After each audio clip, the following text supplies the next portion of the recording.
제목 따라합니다. 고단에서 고기의 행복으로. 여러분, 고단하다는 것은 바로 뭐예요? 아시다시피 피곤하고 지쳐 있다는 얘기입니다. 우리의 삶이 지쳐서 살아가요. 극단적인 표현으로 말하면 헉헉거립니다. 모두의 이처럼 무거운 얘기를 하는 이유가 있습니다. 왜 그럴까요? 오늘 본문이 우리의 살아가는 삶의 현장을 적나라하게 보여주고 있기 때문입니다. 차이는 있지만 거의 대동소이해요. 오늘 이 본문의 말씀은 씨 뿌린 자의 비유라고 그래서 우리가 늘 들어왔던 설교의 내용 가운데 고정화되어 있는 게 뭐냐면 길가밭, 돌짝밭, 이제는 잡초밭, 이런 각각의 세 가지의 밭 가운데 물론 옥토도 있습니다. 이건 사람의 마음밭이다라고 물론 뒤에 예수님이 해설을 해 주셔요. 해설 전에 이 본문은 단지 툭 던진 얘기가 아니라 직접 유대인들이, 아니 오늘의 우리가 맞닥뜨려 경험해가며 살아가는 부대낌에 사는 게 힘들다고 여겨지는 삶의 자화상입니다. 다 같이 이제 우리 4절부터 이제 7절까지 함께 읽어보도록 합니다. 4절부터 7절입니다. 읽습니다. 뿌릴새 더러는 길가에 떨어지매 새들이 와서 먹어버렸고, 더러는 흙이 얕은 돌밭에 떨어지매 흙이 깊지 아니하므로 곧 싹이 나오나 해가 돋은 후에 타서 뿌리가 없으므로 말랐고, 더러는 가시떨기에 떨어지매 가시가 자라서 기운을 막았고. 네, 여러분 4절부터 7절까지 세 가지의 밭이 예수님께서 세 가지의 밭을 말씀하셨어요. 그런데 길가밭에 떨어졌습니까? 떨어졌습니다. 어떤 결과가 있죠? 먹어 버림을 당하잖아요. 누가 와서 먹어요? 새들이 와서 먹어 버렸잖아요. 그 다음에 5절, 6절에 보면 흙이 얕은 돌밭에 떨어졌죠. 어떤 결과가 있습니까? 6절, 말랐잖아요. 7절에 보면 가시떨기, 잡풀더미에 떨어졌죠. 결과가 뭡니까? 막혔잖아요. 따라합니다.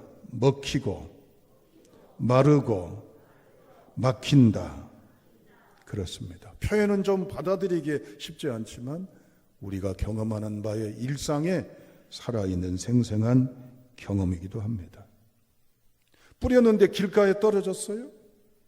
그런데 얼마 되지 않아서 무엇이 와서 먹어버렸어요? 새들이 와서 먹어버렸어요. 오늘 이 원문에 보면 씨앗은 말이죠, 복수가 아니고 단수로 나와 있어요. 즉 우리 개개인들의 삶의 환경, 모습이라는 거예요. 여러분, 우리가 씨앗으로 이 땅에 살아가는데 무엇인가를 위해서 꿈꾸고 애쓰고 도전하고 시작하는데 얼마 되지 않아서 내가 먹힘받은 존재가 되었어요. 그래서 내 꿈도 사라지고 의욕도 사라지고 투자한 물질도 없어지고 나의 꿈 이전의 이상도 무너지고 나의 계획했던 그 결과물들이 이젠 사라지는 게 우리들이 맞닥뜨리는 현실이기도 합니다. 무엇인가를 위해서 부푼 꿈을 안고 결혼도 합니다. 직장에도 들어갑니다. 사업도 시작합니다. 무엇인가도 합니다.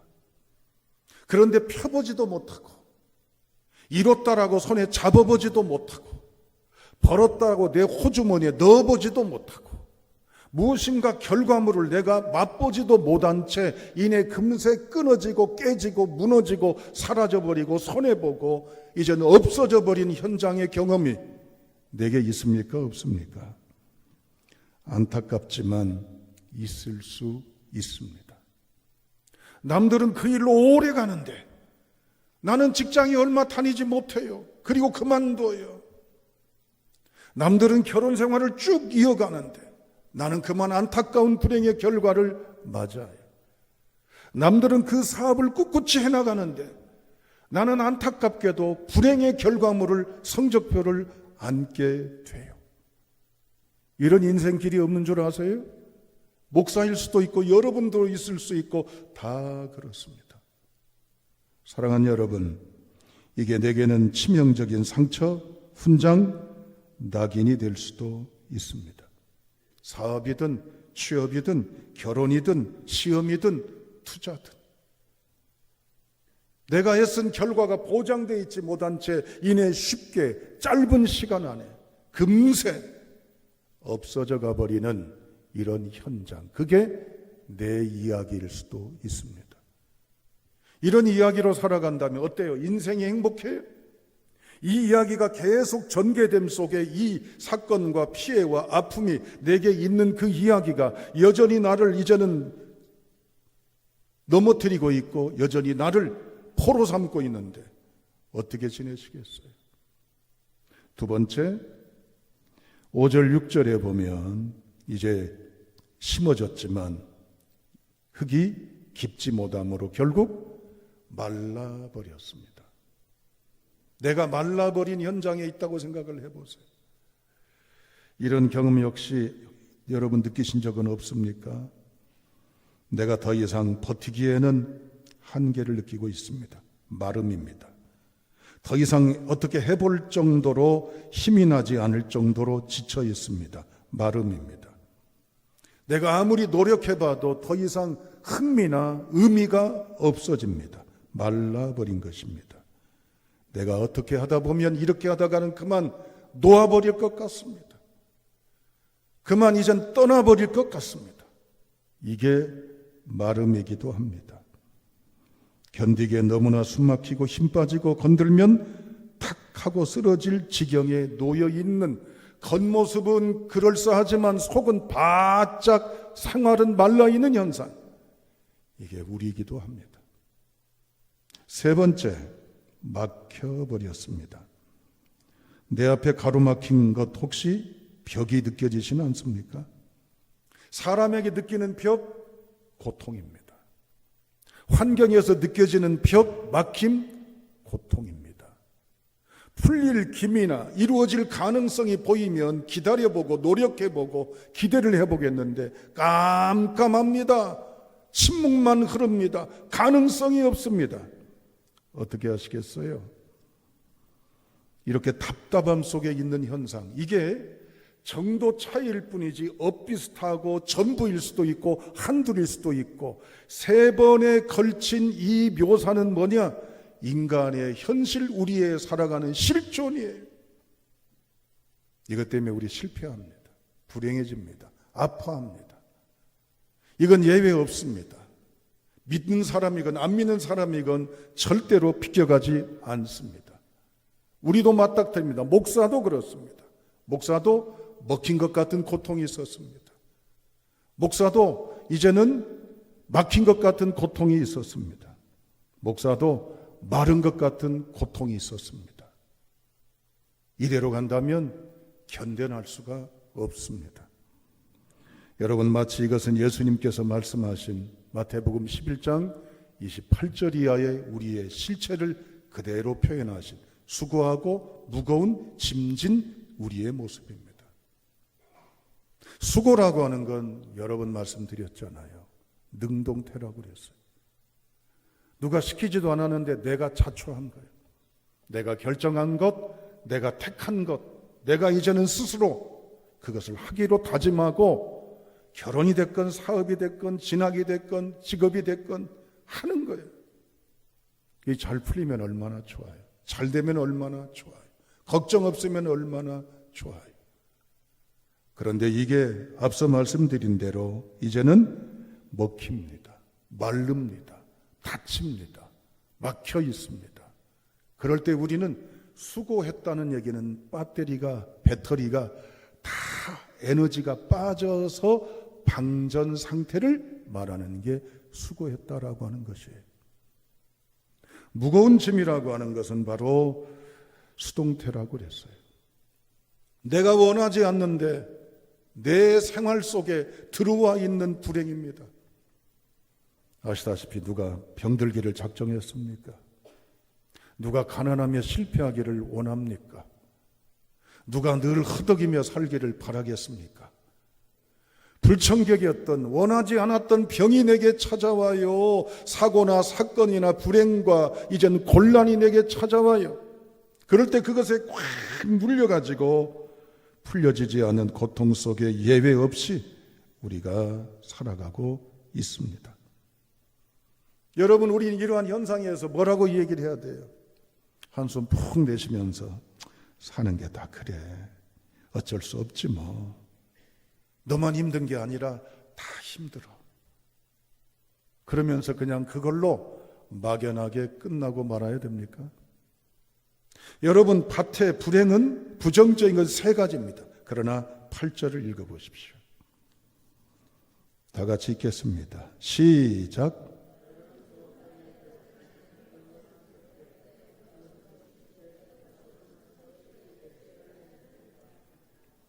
더러는 어디에 떨어졌어요? 좋은 땅에 떨어졌어요. 똑같은 씨앗인데 좋은 땅에 떨어진 씨앗 하나는 결실이 얼마예요? 30배, 60배, 100배예요? 100배부터 시작하잖아요. 마가복음에서는요, 4장에 30배, 60배, 100배로 나와요. 누가복음에서는 100배만 나와요. 오늘 마태복음에서는요, 100배, 60배, 30배를 말해요. 차라리 30, 60, 100 점층적으로 하면 좋은데 처음부터 큰 걸 땅 하고 떠뜨려요. 여러분, 씨앗 하나가 100배가 됐다라고 하는 것은 퍼센테이지로 말하면 몇 퍼센트의 성과가 있는 거예요? 계산이 안 나오죠? 10,000%요. 씨앗 하나가 60배라고 하는 건 6000% 달성한 거예요. 씨앗 하나가 30배라고 하는 것은 3000% 달성하는 거예요. 자, 먹힌 존재인데, 자, 마른 존재인데, 자, 막힌 존재인데, 어떻게 이 씨앗이 10,000%, 6000%, 3000%가 될 수가 있어요? 우리 힘으로는 안 돼요. 여기 말하는 것은 인간의 수고와 노력과 인간의 그럴싸한 승리의 스토리로 인생이 행복을 누릴 수 있는 게 아니라 하나님의 선물, 하나님의 은혜, 하나님의 역사. 엄마 아멘들을 안 하시네. 제가 그냥 웃자고 하는 게 아니에요. 여기서 말하는 예수님의 의도는 뭔 줄 아세요? 얘들아, 참고 견디고 이제는 도전하면 이루어진다. 내가 해줄게. 단지 그런 의미만이 아니에요.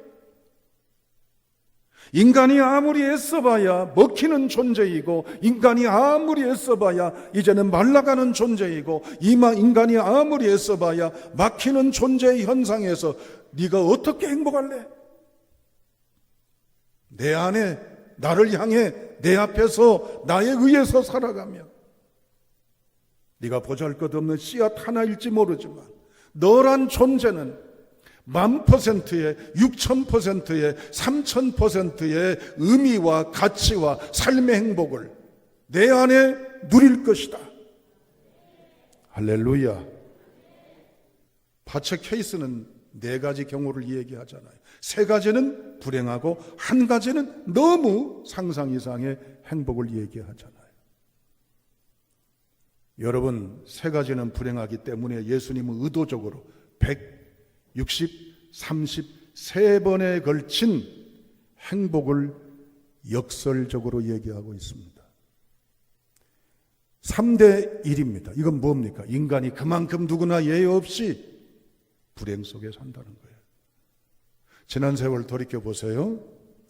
여러분의 나이까지 돌이켜보면 살아온 수십 년의 세월 가운데 지나온 세월의 내 이야기를 가만히 이제는 분석해보면 행복한 이야기가 많아요. 지나온 세월에 인생에 행복했던 이야기가 있다면 들려주세요. 그러면 툭 자동반사적으로 말하는 분들 별로 없어요. 어디 보자. 내가 행복했나? 내가 행복했을까? 내 인생이 진짜 행복? 그게 뭘까? 곰곰하고 난처해지고 무엇인가 찾아보려고 해도 탁 잡히는 게 없는 게 우리 모습입니다. 그러나 예수 그리스도 안에 있으면 나란 미미한 존재라 할지라도 하나님은 그 영혼을 들어 불행 속에 처한 나를 이제는 이 모든 걸 한꺼번에 뒤엎고 반전시키는 이야기를 나를 통해 이루어 가시기를 하나님이 원하십니다. 그 주인공의 행복자가 바로 우리가 되어야 할 줄로 믿습니다. 고단한 인생이 아니라 피곤하고 지치고 힘든 인생이 아니라 고귀한 인생, 고결한 인생으로 하나님이 증거하십니다. 한 그림을 볼 겁니다. 방송실 보여주세요. 이제는 대부분 알고 있는 귀한 사역자입니다. 23세의 나이 이지선이라는 지금 이화여자대학교 현직 교수입니다. 사회복지학과. 여러분 보실 때 왼쪽에 사진 어때요? 여자가 보더라도 질투가 조금 나죠? 얼마나 예뻐요.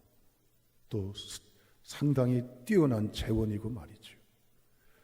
그런데 23살에 예상치 않았던 불행의 사건으로 인해서 화상을 입고 그녀의 꿈은 산산조각 났습니다. 먹혔습니다. 바짝 말랐습니다. 다쳤습니다. 그걸로 끝이잖아요. 그런데 오른쪽 사진 보세요. 똑같은 사람이라고 그러죠? 어때요? 많이 수술을 거쳐 이만큼이라도 되어진 결과입니다. 그럼에도 불구하고 우리가 볼 때는 저 이지선 씨가 나라면 어떻겠어요? 살아날 수 있었을까요? 우뚝 설 수 있었을까요? 아무 일도 아닌 것처럼 툴툴 털고 지금 살아가는 이 각박한 세대 앞에 이젠 행복의 전도자로, 행복의 선언자로 살아갈 수 있었을까요? 사업 망했다고 끝을 생각한 분들은 안 계십니까? 사람 관계 때문에 극한 배신감을 느끼고 인생의 회한의 나락에 떨어진 분들 안 계십니까? 그렸던 결혼이 깨지고 부서지고 아픔 속에 있어서 늘 이 꼬리표를 따라다니는 스티그마, 낙인이 나를 힘들게 하지 않으십니까? 그런데 이지선 교수가 우뚝 선 건 뭡니까? 그 속에 뭐가 있었죠? 먹힌 인생이고 말라버린 인생이고 다쳐버린 인생인데 뭐가 이렇게 1000%, 6000%, 3000% 위대한 역사를 이루지요? 그의 의지일까요?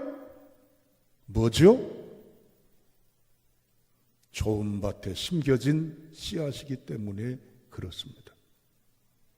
저는 설교 준비하면서 이 귀한 여종의 간증 가운데 눈물이 팍 쏟아질 뻔 봤던 아주 감격스러운 단어가 있습니다.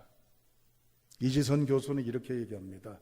사고를 당했다라고 표현하지 않고 따라합니다. 사고를 만났습니다.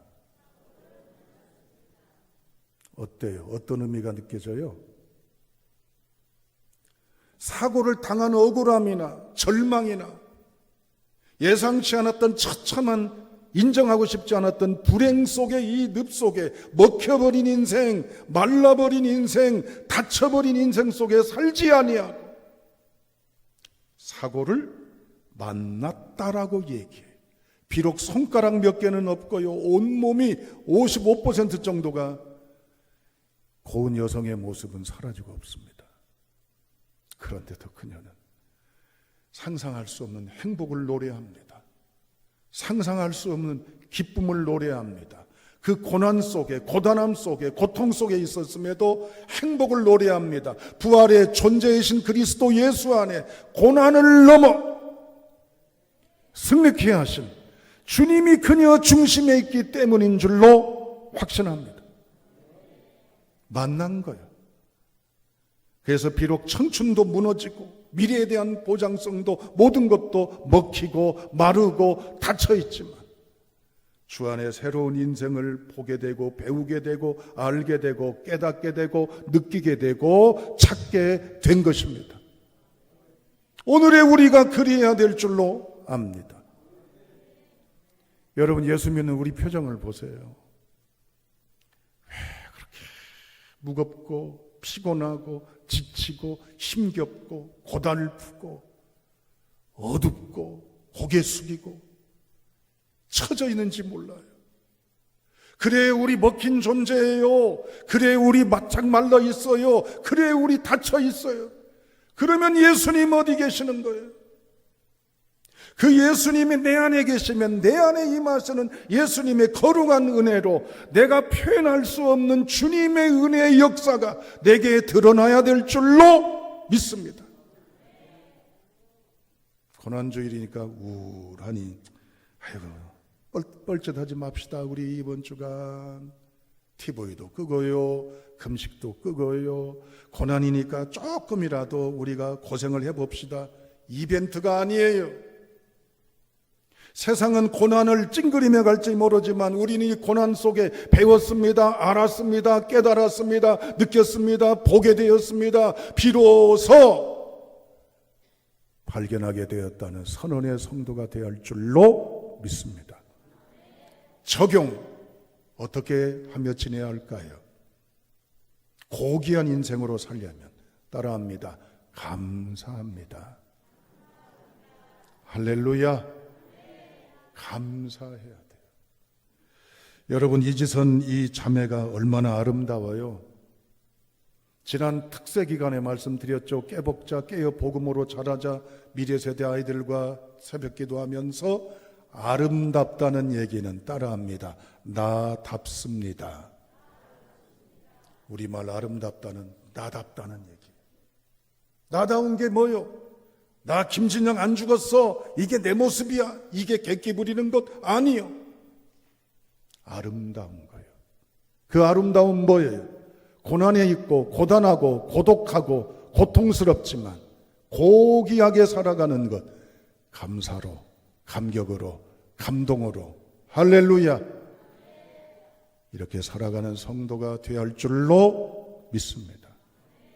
예수님의 고난은 처참할지 모르지만 저 너머에 하나님이 예비하신 놀라운 감동과 은혜의 역사가 우리 속에 있음을 기억하십시오. 결론입니다. 감사하시길 주님의 이름으로 축원합니다. 기도하시겠습니다. 아버지 하나님,